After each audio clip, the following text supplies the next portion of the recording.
Saint Colette, the baby saint.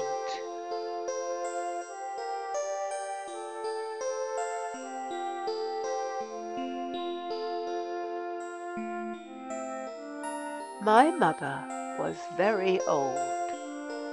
She was 60 years old, but she longed to have a child. My mother and father prayed to Saint Nicholas for a miracle.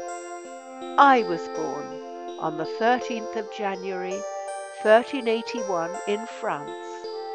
I was baptized with the name Nicolette after the saint, which later became shortened to Colette.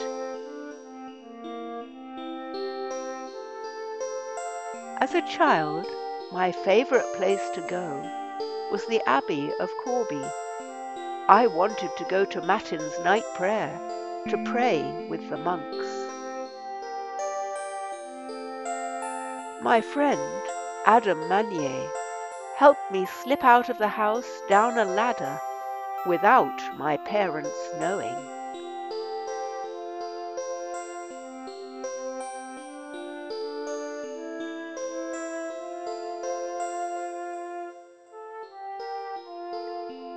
I love to share with my friends and even their mothers the stories of Jesus, of the Virgin Mary, and the saints.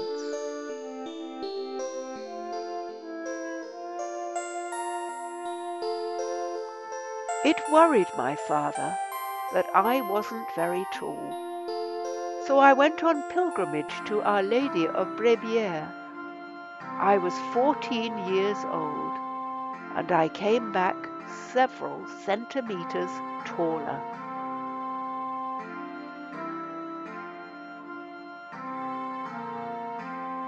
My parents died.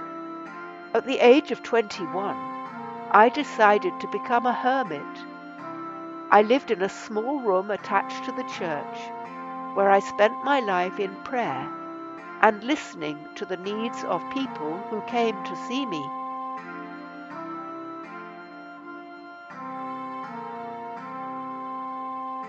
I had a vision in my little room. I saw a big golden tree and many beautiful little trees. God helped me to understand that I was the big tree, and that I was to help the little trees, who were men and women of the order of St. Francis and St. Clare. Pope Benedict XIII gave me the veil and habit of a Poor Clare, and made me abbess of all those who would follow my renewal of the order of St. Francis and St. Clare. When I was trying to start new monasteries of Poor Clares, I often had to make long journeys. France was in the middle of the 100 Years' War. It often made travel dangerous.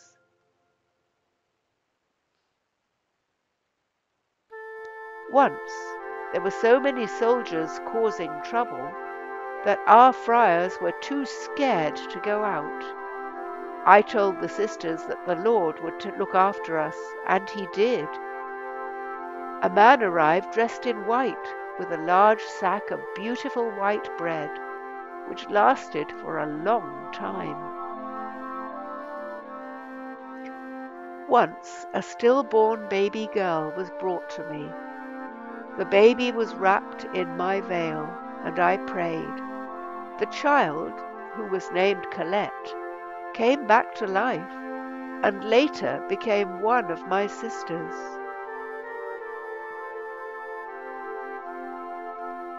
At the monastery in Poligny, we dug holes everywhere to find water for a well. Then I prayed to God to help us, and water bubbled up in abundance.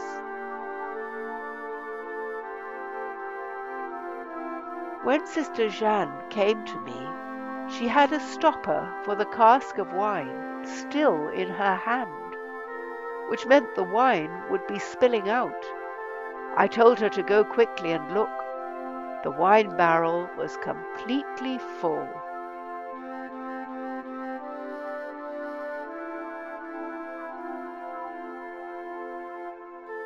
Countess Blanche of Geneva crossed a river. The horse that was carrying her fell into dangerously deep water, and she was lost from view. I prayed to God, and she reached the bank safe and sound. I gave Brother André some material to make a habit. He said it was much too short. I told him to pray to God. Then together we pulled the material.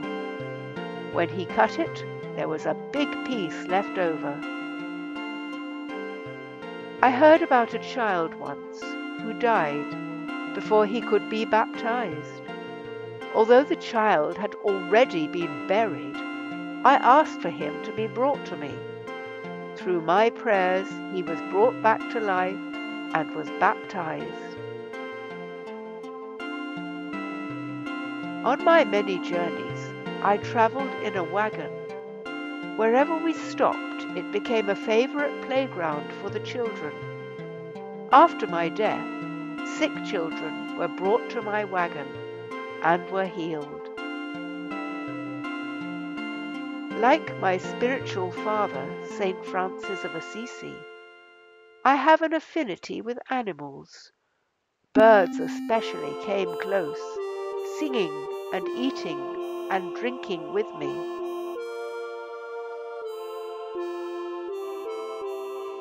A beautiful lamb was given to me, which followed me everywhere.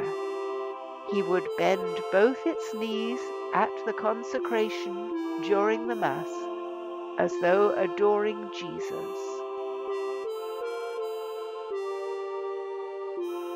I was not so keen on creepy crawlies.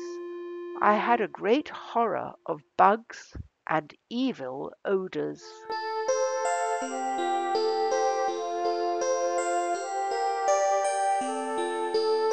On Palm Sunday, as I and the sisters were walking in procession, I saw a vision of the Saviour on an ass.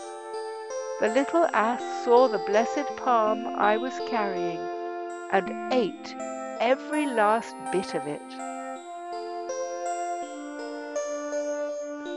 I died in Ghent on the 6th of March, 1447. One of my sisters had a vision of me going to heaven, and in my train all the little and the poor people going to God.